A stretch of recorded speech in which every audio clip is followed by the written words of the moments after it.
Hey fellow wargamers, welcome back to the channel. Today we're going to paint the elite part of our Saxon Warband, the Huscarls, using mostly speed paints from the Army Painter over a Zenithal Prime. We have 3 warriors to tackle today, and I've decided to give them some character. The first an old grumpy veteran, the second a renowned champion, and the last a young but promising recruit. Let's take a look at the concept behind the color scheme. Our chieftain has 2 main colors we will reference, the deep red of his cloak and the bright green of his tunic. As household troops, our Huscarls will have at least one element of the clothing representing either red or green. The shields will be temporarily placed on toothpicks attached to the tips with blue tack. Just don't forget to clip off the sharp points of the toothpicks first. During painting, the toothpicks will be stuck into a piece of styrofoam. Let's start with the oldest member of our bodyguard, who will wear a red tunic and dark blue pants. For the red, I'll be using an equal parts mix of blood red, burnished red and speed paint medium. Since we're using speed paints, I highly recommend getting one of these palettes with wells. They are very handy for mixing, and the paint doesn't dry out as quickly as it would on a flat surface. For the mixing itself, I suggest using an old brush or dedicated one as your technical brush.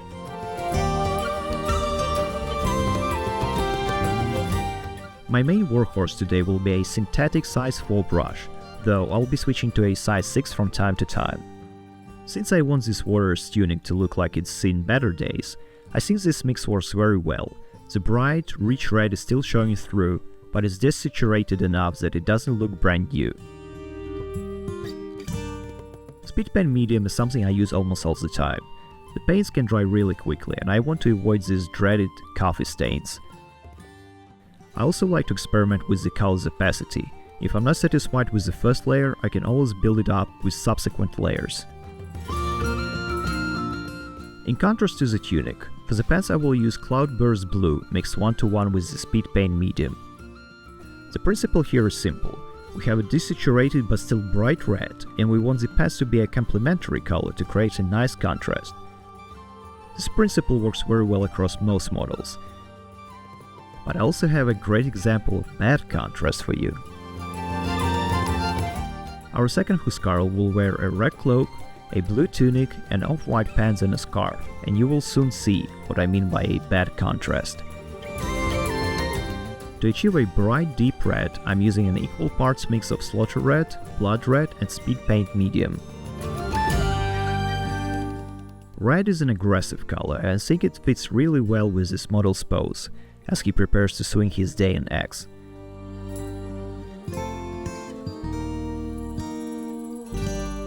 Since I nominated him as a renowned warrior, I want his cloak to have the same hue of red as our chieftains.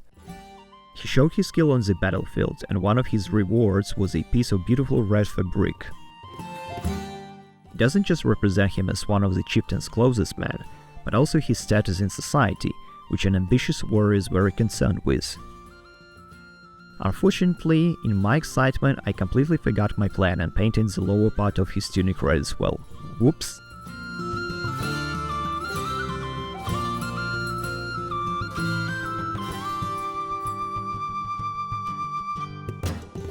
For the blue, I decided to go with an equal mix of Highload Blue, Magic Blue and Speed Paint Medium. And here's the problem, at least in my opinion. While the colors create good contrast, they also create a visual conflict because both are so bright. His color scheme started to remind me of Superman, which is an iconic look for a Kryptonian, but maybe a bit strange for a Saxon. What I should have done is chosen a more desaturated blue for the tunic. I wasn't very pleased with the opacity of the first layer of blue, so I decided to go over it with the second coat. This is one of the things I love about working with diluted speed paints. You have much better control over the drying time and color intensity. So, if you regularly experience coffee stains with your speed or contrast paints, grab a big bottle of medium.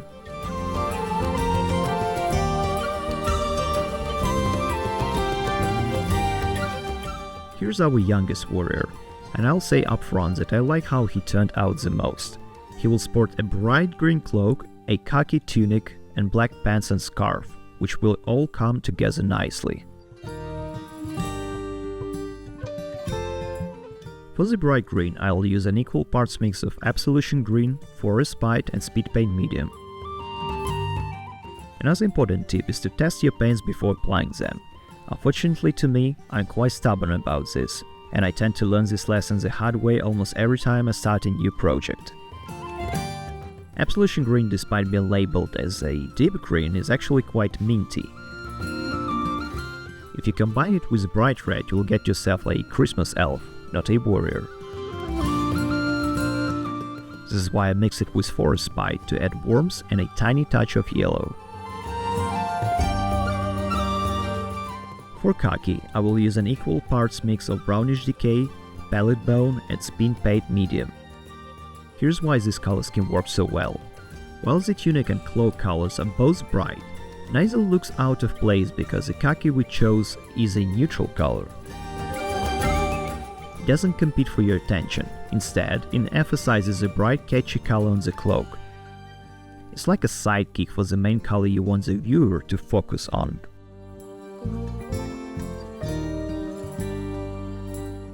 Next up is Green Black.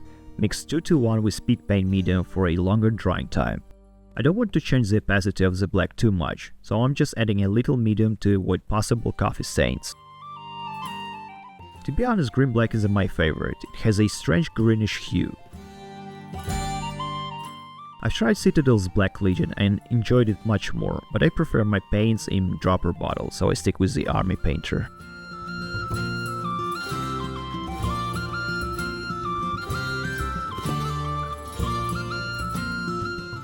Next is Ashen Stone, straight from the bottle for the off-white clothes on our renowned warrior. Ashen Stone is one of those colors that doesn't have a lot of intensity and doesn't dry very fast, so there's really no need to add medium. I also use it instead of something like Holy White because it doesn't leave stark white pools in the recesses where our black undercoat is showing.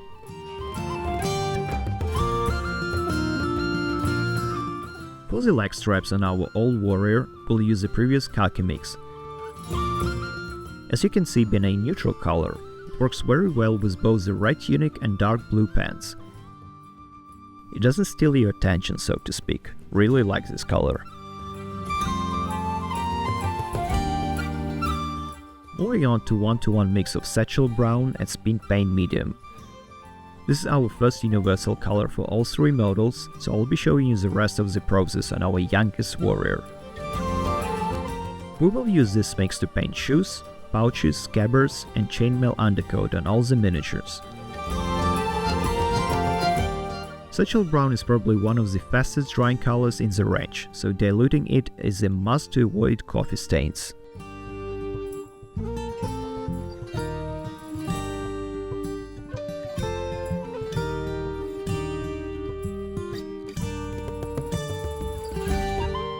We proceed to a 1:1 mix of hardened leather and Speedpaint Medium. We'll use this to block in all the straps and belts. This might not be strictly necessary, but for me it just became part of my classic method. You can also experiment by mixing different browns with hardened leather to get interesting tones for different pouches or bags. Moving on to Crusader Skin straight out of the bottle. This is one of the least intense and slowest drying paints in the range, so we don't need to mix it with medium. Just a little tip, if you do a Zenithal prime with spray can, you might not get enough white pigment on the face. If that's the case, just brush on some white paint on those areas first and then apply Crusader Skin.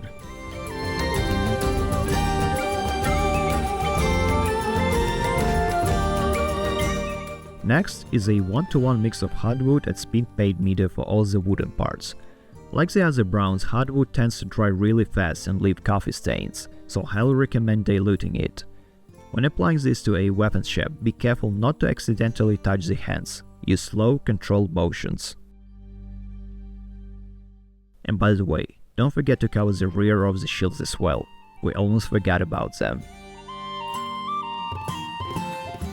Next is a 1:1 mix of Gravelord Grey and Speedpaint Medium for a rather unusual purpose. Metallic paints tend not to cover well over white primer, so I'll use Gravelord Grey as an undercoat, but it also serves another purpose. I hate when metallic paint gets on parts we have already painted. With gravel or grey, I create a thin black line between non-metallic and metallic parts, like between a helmet and a scarf or chainmail and a belt. This acts as a barrier that I don't want to paint over when using metallics, so I don't mess up my previous work.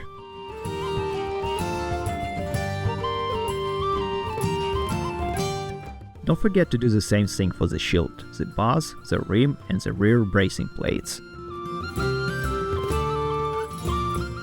Finally, we move on to metallics. Polished silver straight out of the bottle. Polished silver has become one of my favorites. It covers very well even over black, but I find it works best over grey surface. I think it works really well if you want to represent well cared for armor, and since these are elite Huscarls, the equipment deserves to be top notch. As I mentioned, be careful when applying it. It's easy to overstep and touch the other parts with your brush. Take your time.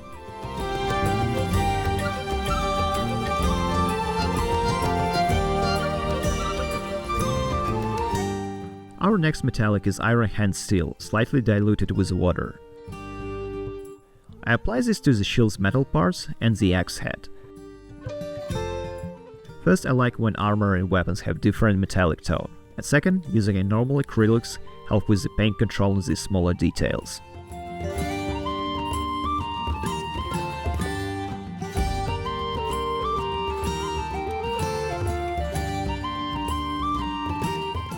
By the way, here is Superman, coming along nicely despite his fashion failure. Finally, we move on to Brigade Grey, slightly diluted with water. This will only be used to prime the shields white before applying the transfers, because they don't work well over the dark surfaces. I use this color instead of pure white to reduce the number of coats needed, but I'd still recommend 2 thin coats as is tradition. The shield transfers are from Little Big Man Studios, which you can buy from the Victrix website. The transfers are not pre-cut, so you will need to manually cut them from the sheet. Funny thing is, there are 6 different sizes for these round shields, so during the assembly stage I recommend you clip off a shield and align it with the transfers to figure out which one you need. And don't forget to cut out the small hole in the middle, where the shield boss goes.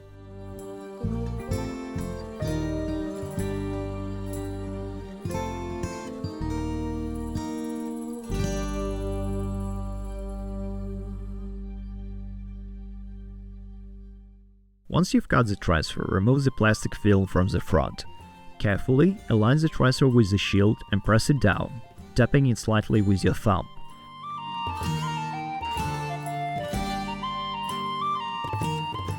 Then gradually apply water to the paper side with a wet brush. Take your time.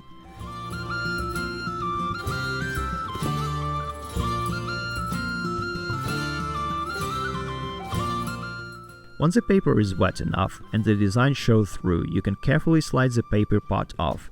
After you're done, apply gravel or grey between the design and the shield rim and bars to hide any imperfections, and then put a coat of matte varnish over the design to remove the gloss. The final color is wildwood, straight out of the pot. I use this to represent the soil under our warriors' feet. The only thing left is to apply some tufts and grass over a thin layer of PVA glue, which I will do off camera. Let's check how our Huscarls turned out. And here is the elite part of our Saxon Warband completed. Even though there were some questionable color choices with one of our warriors, I hope you have learned a couple of new things and gotten useful information for your future projects. Let's quickly recap the core principle I'd recommend for these elite Dark Age models. Choose one piece of clothing, either the tunic or the cloak, and use a bright saturated color to catch the eye. The other garments can be a complementary but desaturated color, or a neutral color like beige, grey or brown. At least that's my concept, you don't necessarily have to agree with it. So, experiment and have fun with painting, that's the most important part. As always, thanks for watching. A like, comment and subscribe would be very much appreciated. See you next time!